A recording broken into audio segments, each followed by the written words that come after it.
Well, I think the hard part is to get all of these assessments in a timely fashion.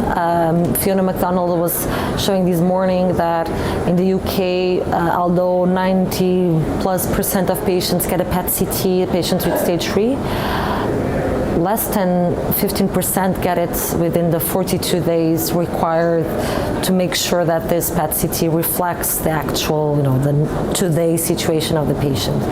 So I think access to care and timely performance of exams is quite challenging. Not only PET-CT, but also brain MRI, which is not available everywhere, and sometimes the delays can be quite high. So if you cannot do it, at least with a brain CT scan to make sure that there are no big brain metastases, which are quite frequent when we have a locally advanced tumor.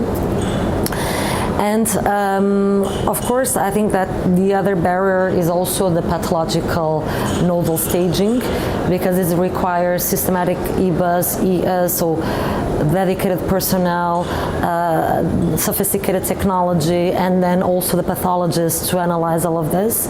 And sometimes the delays to have this done can be also quite large, and this is a difficulty for clinical practice.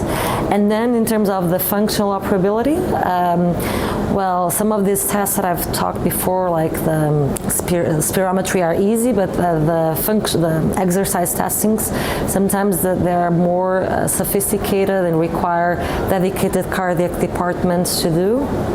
And another important thing is about rehabilitation or prehabilitation, that it's very important in order to improve surgical outcomes and also render the patient operable to the procedure. And this is not available throughout Europe and the UK in a homogeneous way. So depending on your geography and your socioeconomical status, you can have more or less access to tobacco cessation programs and to prehabilitation, and this might impair your ability to receive surgery.